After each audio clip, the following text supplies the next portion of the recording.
আসসালামু আলাইকুম প্রিয় দর্শক, আলোচনার শুরুতে আমি আপনাদেরকে কয়েকটা ছবি দেখিয়ে নিচ্ছি।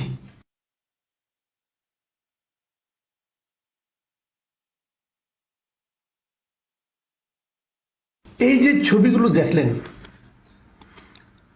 কোথাও ভীত সন্ত্রস্ত মানুষ পালাচ্ছে, সামনে কাঁদানে গ্যাসের ধোঁয়া, কোথাও আবার তারা মাটিতে পড়ে আছে, উপর দিয়ে বয়ে যাচ্ছে কাঁদানো গ্যাস। আর শেষ যে ছবিটা, সেটাই দেখুন, কাঁদানো গ্যাস আছে এবং সবাই কিন্তু কানে হাত দিয়ে আছে।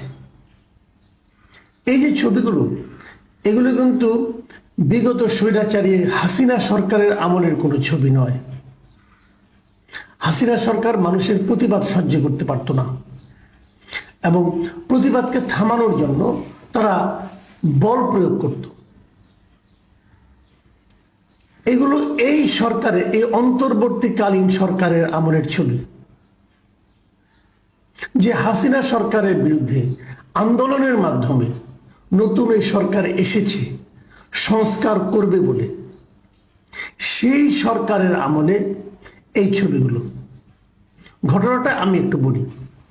দাবিটা সিম্পল। দাবিটা হলো, এদেশের কিছু যুবক যুবতী, চাকরি প্রত্যাশী যুবক যুবতী যাদের বয়স 30 পেরিয়ে গেছে, তারা আন্দোলন করছিল চাকরির প্রবেশের বয়স সীমা 35 করার জন্য। তারা কিন্তু বলছে না আমার বয়স 30 পেরিয়ে গেছে, তুমি আমাকে এখনই চাকরি দাও, তা বলছে না। তারা বলছে যে তুমি যখন চাকরির কোনো বিজ্ঞপ্তি দেবে, সেই বিজ্ঞপ্তিতে আমাকে অ্যাপ্লিকেশন করার সুযোগটা দাও।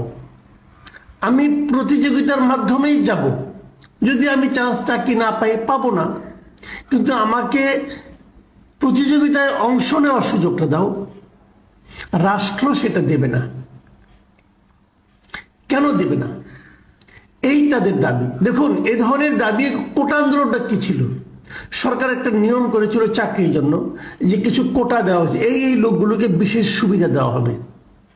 তার বিরুদ্ধে তারা আন্দোলন করেছিল। সেই আন্দোলনে কিন্তু এই চাকরির বয়স 35 করা যে প্রত্যাশী যারা আছে, আজকে যারা আন্দোলন করছে, কোটা আন্দোলনে কিন্তু এরাও ছিল। এরা একদম সামনের সারিতেই ছিল। সেই কোটা আন্দোলনের সুফল ভোগ করেছে কিছু লোক। এখন কোটা প্রত্যাশীদের আন্দোলনের অংশগ্রহণকারী ছাত্রদের 3 জন সরকারের পার্ট হয়ে গেছে। ওখানে পার্ট হয়ে তারা আবার এদেরকে এখন ভুলে গেছে। দুদিন আগে এদের সঙ্গে রাজপথে ছিল এরা, এখন তারা একজন উপদেষ্টা হয়েছে, উপদেষ্টার বিশেষ সহকারী হয়েছে। এখন এরা এদেরকে আর মনে রাখে না। এখন এরা এখনো রাজপথে আছে। দাবিটা কি? আমি দাবিটা নিয়ে বলি আপনাকে একটু। এই দাবিটা কি অন্যায্য কোনো দাবি? একটা মানুষ কখন রাস্তায় নামে? যখন একটা ন্যায্য দাবি আদায়ের জন্য তারা চেষ্টা করে, পায় না, তখন তারা বাধ্য হয়ে নামে। আমরা ছোটবেলায় বলতাম না, বাচ্চারা কেন কাঁদে? যখন তাদের ক্ষুধা লাগে তখন সে কাঁদে। তো তাকে ক্ষুধা লাগাতে না দিলেই তো হয়। তাকে আপনি খাবার দিয়ে দেন, সে কাঁদবে না। কেঁদে আপনার শান্তি নষ্ট করবে না। বাচ্চা ক্ষুধায় কাঁদে আর আপনার শান্তি নষ্ট হয়? বাচ্চাকে ক্ষুধায় থাকতে হয় কেন? এই ছেলে মেয়েগুলো চাকরি পাচ্ছে না কেন? চাকরি দেওয়ার দায়িত্বটা কার? এটা কেমন রাষ্ট্র, যারা নাকি একটা ইয়াং ছেলে মেয়ে, যোগ্যতা আছে, সবকিছু আছে, তাদের চাকরি দিতে পারে না? এটা কেমন রাষ্ট্র? ওরা তো চাকরিও চায়নি। ওরা চেয়েছে চাকরিতে চাকরি পাওয়ার জন্য যে প্রতিযোগিতা, তাতে অংশগ্রহণের দাবি। তাদের দাবিটা কি খুব অযৌক্তিক? সারা দুনিয়ার দিকে তাকিয়ে দেখুন।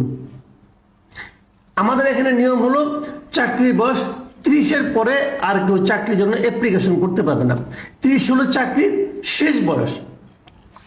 এটা হলো আমাদের এখানে নিয়ম। এই নিয়মটা কে বানালো ভাই? এই নিয়মটা কে বানালো? এই নিয়মটা আসলে বানিয়েছে এদেশের সরকারের আমলারা। তারা বানিয়েছে এটা।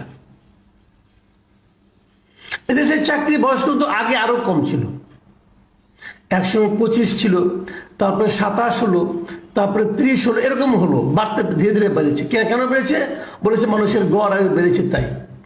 সর্বশেষ আজকে থেকে 33 বছর আগে 1997 সালে তখন চাকরির বয়স 27 থেকে 30 করা হলো। তখন মানুষের গড় আয়ু ছিল কত? 57 বছর, 55 বছর, এরকম ছিল। আর আজকে আমাদের গড় আয়ু কত? 73 বছর। আজকে যদি গড় আয়ু 73 বছর হয়, তাহলে এখনো কি ওটাই থাকবে? ওই 30ই থাকবে? সারা দুনিয়াতে একমাত্র পাকিস্তান ছাড়া আর কোথাও চাকরি প্রবেশ সীমার বয়স 30 নেই। সব জায়গায় বেশি, 35, কোথাও কোথাও 45, কোথাও 59 পর্যন্ত আছে। কানাডায়, আমেরিকায় 59 বছর পর্যন্ত আপনি চাকরির জন্য অ্যাপ্লাই করতে পারবেন। এবং পৃথিবীর অনেক জায়গায় আছে যেখানে কোনো চাকরির বয়স সীমাই নাই। তাদের মূল বক্তব্য হলো তোমার বয়স কত এটা ইম্পর্টেন্ট না, তুমি কাজটা করার যোগ্য কিনা এটা আমি দেখব। তুমি যদি কাজটা করতে পারো তুমি করবা, ইন্টারভিউ ওপেন হইতে পারে। বয়সটাকে সবকিছু নির্ধারণ করে। 25 বছর বয়সে অনেকে অসুস্থ হতে পারে, শারীরিকভাবে অক্ষম হতে পারে। আবার কেউ 40 বছর বয়সে ফিজিক্যালি ফিট থাকতে পারে। আপনি ফিজিক্যাল টেস্ট নেন, দেখুন আপনারা চাকরির বয়সের প্রবেশ সীমা বাড়াননি, কিন্তু অবসরের বয়স বাড়িয়েছেন। 2011 সালে আগে চাকরি থেকে অবসরের বয়স ছিল 57 বছর, 2011 সালে সেটা 59 বছর করা হয়েছে। কেন করলেন? আপনি যদি অবসরের সীমা বাড়াতে পারেন তাহলে প্রবেশের সীমা বাড়াবেন না কেন? কোনো সীমাই তো থাকা দরকার নেই, যতদিন সার্ভিস দিতে পারে ততদিন করবে। আপনি বলবেন যে শারীরিক যোগ্যতা একটা ব্যাপার, ঠিক আছে, শারীরিক যোগ্যতা একটা ব্যাপার। তাহলে যে লোক 59 বছর চাকরি করার পর আজকে থেকে 15-20 বছর আগে অবসর নিয়েছে, 15 বছর আগে অবসর নিয়েছে, তেমন লোকদেরকে ডেকে এনে উপদেষ্টা বানালেন কেন? বর্তমানে যারা উপদেষ্টা আছেন তার মধ্যে অন্তত পক্ষে আমি 5-6 নাম বলতে পারবো যারা নাকি আজকে থেকে 15-20 বছর আগে অবসর নিয়েছে। আলী ইমাম মজুমদার কত বছর আগে অবসর নিয়েছে? এখন উনি এই বৃদ্ধ লোকটা যে নাকি অবসরে গিয়েছে, ভালো মতো স্মৃতি ঠিক মতো আছে কিনা আমার সন্দেহ আছে, তিনি এখন নির্ধারণ করবেন চাকরির বয়স কত হবে, প্রবেশ সীমার বয়স কত হবে। হলো কিছু? কালকে এগুলো নিয়ে ছাত্ররা আন্দোলন করেছে। এটা কিন্তু প্রথম আন্দোলন না, এই সরকার আসার পর এর আগে তারা প্রেস কনফারেন্স করেছে, এর আগে তারা রাস্তায় নেমেছে, পাত্তাই দেন নাই তাদেরকে। আপনারা কেন পাত্তা দিলেন না? কেন পাত্তা দিলেন না? পাত্তা না দেওয়ার মতো কোনো কাজ করেছে? এদের সংখ্যা কি 2-3 এই লক্ষ লক্ষ ছেলে মেয়েরা বেকার হয়ে বসে আছে, চাকরির জন্য একটা অ্যাপ্লিকেশন করতে চায় যে ভাই চাকরি চায় নাই আপনাদের কাছে, একটা অ্যাপ্লিকেশন করার সুযোগ চেয়েছি, সেটা আপনারা দিবেন না, সরকারে যে বসে আছেন। বিনা পয়সায় সরকার হচ্ছে, তো বিনা পরিশ্রমের সরকারে গেছেন, এখন মনে করেন যে আমাদের আর যা বলবো তাই হবে। আপনাদের ওখানে পাঠানোর জন্য এই ছেলে মেয়েগুলো আন্দোলন করেছে, যে তাদের কথা ভুলে গেছেন। আর এদের যারা প্রতিনিধি ছিল, স্টুডেন্ট যারা ছিল, ওরাও তো বেকার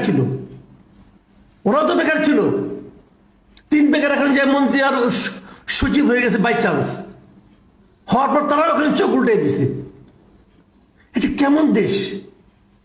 এই ছোটবেলায় একটা গল্প শুনেছিলাম না, যে যায় লঙ্কায় সেই হয় রাবণ। আমরা তো রাবণের দেশে পড়ে গেলাম। এদের কথা শোনার একটা লোক নাই। এতদিন পরে এসে কালকে যখন তারা যমুনায় প্রধান উপদেষ্টার বাসার সামনে অবস্থান নিচ্ছে, তখন তাদেরকে সরানোর জন্য এরকম টিয়ার গ্যাস মারা হচ্ছে, যেটা কান, আপনি দেখেন শেষ ছবিটা দেখবেন সবাই কান ধরে আছে, কিন্তু টিয়ার গ্যাস হলে কিন্তু লোকে কান ধরে না, চোখ ধরে, নাক ধরে। কান ধরলো কেন? তার মানে ওখানে বিকট শব্দে কিছুটা ফেটেছিল। আমি তো মনে করি সেটা সাউন্ড গ্রেনেড ফাটানো হয়েছিল। কেন ফাটানো হয়েছিল? কারা ফাটিয়েছে? কার আদেশে ফাটিয়েছে? পুলিশ। এই পুলিশ কাদের পুলিশ? এইটাই হলো শেখ হাসিনার পুলিশ, এইটাই হলো শেখ হাসিনার পুলিশ। খুব খারাপ, মনে রাখবেন। এটাই দিন না, আপনারা কেন এতদিন এদের এই দাবিগুলির প্রতি আপনার নজর দেন? আজকে শুনলাম যে একটা কমিটি করেছেন, আব্দুল মুহিত চৌধুরীর নেতৃত্বে একটা কমিটি করেছে, তারা এটা বিচার করে দেখবে। আর এই বিচার করার কি আছে? এটা তো একটা স্বীকৃত দাবি, মেনে নিলেই তো হয়। কি আপনার কি আছে বলেন তো? আপনার ক্ষেত্রে আমি একটা কথা জিজ্ঞাসা করি, চাকরির বয়স 35 করলে সরকারের কি লস হবে বলেন? লসটা কি হবে?